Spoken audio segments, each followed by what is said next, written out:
Malappuram പുൽപ്പറ്റയിൽ UDF ഓഫീസിൽ സാമൂഹ്യക്ഷേമ pension വിതരണം ചെയ്തതിൽ പ്രതിഷേധം ശക്തം. സംഭവത്തിൽ ജില്ലാ രജിസ്ട്രാർക്ക് പരാതി നൽകുമെന്ന് കേരള സ്റ്റേറ്റ് കർഷക തൊഴിലാളി യൂണിയൻ. മലപ്പുറം പുൽപ്പറ്റ സർവീസ് സഹകരണ ബാങ്ക് ഉദ്യോഗസ്ഥനാണ് UDF ഓഫീസിൽ ക്ഷേമ പെൻഷൻ വിതരണം ചെയ്തത്. വീട്ടിലെത്തിച്ച് പണം കൈമാറണമെന്ന സർക്കാർ നിർദ്ദേശം ലംഘിച്ചാണ് നടപടി. സംഭവത്തിൽ പ്രതിഷേധം ശക്തമാവുകയാണ്. രജിസ്ട്രാർക്ക് പരാതി നൽകുമെന്ന് കേരള സ്റ്റേറ്റ് കർഷക തൊഴിലാളി യൂണിയൻ സംസ്ഥാന സെക്രട്ടറി M. ചന്ദ്രൻ പറഞ്ഞു. കഴിഞ്ഞ മാസം വരെ കൃത്യമായി സർക്കാരിൻ്റെ നിർദ്ദേശപ്രകാരം വീടുകളിലെത്തിച്ച് പെൻഷൻ കൊടുക്കുന്ന രീതിയാണ് ഉണ്ടായിരുന്നത്. എന്നാൽ ഇത്തവണ അതിൽ നിന്നും വ്യത്യസ്തമായതും കേരളത്തിൽ ഒരു സ്ഥലത്തും നടക്കാത്തതുമായ ഒരു കാര്യമാണ് ഈ പുൽപ്പറ്റയിൽ നടന്നിരിക്കുന്നത്.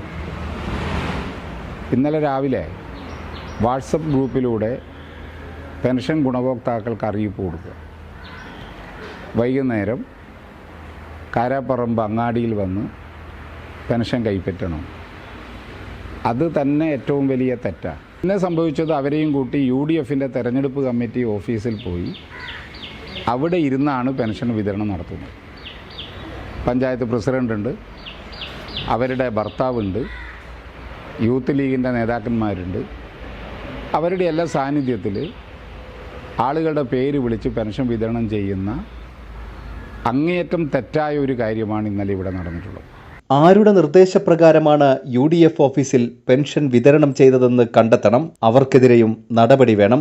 ഗുരുതര വീഴ്ചയാണ് സംഭവിച്ചതെന്നും M. ചന്ദ്രൻ പറഞ്ഞു. ആരുടെ നിർബന്ധത്തിനാണ് അദ്ദേഹം അതിന് വഴങ്ങിയത്? ആര് പറഞ്ഞിട്ടാണ് അദ്ദേഹം ഇത് ചെയ്തത്? അദ്ദേഹം അത് വെളിപ്പെടുത്തണം. അങ്ങനെ ആരെങ്കിലും പറഞ്ഞ് നമുക്ക് ഓഫീസിൽ നിന്ന് കൊടുക്കാം, എല്ലാവരെയും ഇവിടെ വരുത്തണം എന്ന് പറഞ്ഞാൽ അത് ചെയ്യേണ്ട ആളാണോ ഈ പെൻഷൻ വിതരണം ചെയ്യുന്ന ആൾ? യഥാർത്ഥത്തിൽ ആ ജീവനക്കാരനെ കൊണ്ട് അങ്ങനെ ചെയ്യിക്കുകയാണ് ചെയ്തിട്ടുള്ളത്. ഉത്തരവാദി പഞ്ചായത്ത് പ്രസിഡന്റും ലീഗിൻ്റെ നേതാക്കന്മാരുമാണ്. അവരാണ് മറുപടി പറയേണ്ടത്. DYFIയുടെ നേതൃത്വത്തിൽ സംഘടിപ്പിച്ച പ്രതിഷേധ കൂട്ടായ്മയിലും M. ചന്ദ്രൻ പങ്കെടുത്തു. പ്രതിഷേധ കൂട്ടായ്മ DYFI ജില്ലാ സെക്രട്ടറി K. ശ്യാംപ്രസാദ് ഉദ്ഘാടനം ചെയ്തു. നേതാക്കൾ NK അലവി, K. ഭാസ്കരൻ തുടങ്ങിയവർ പങ്കെടുത്തു. കൈരളി ന്യൂസ്, മലപ്പുറം.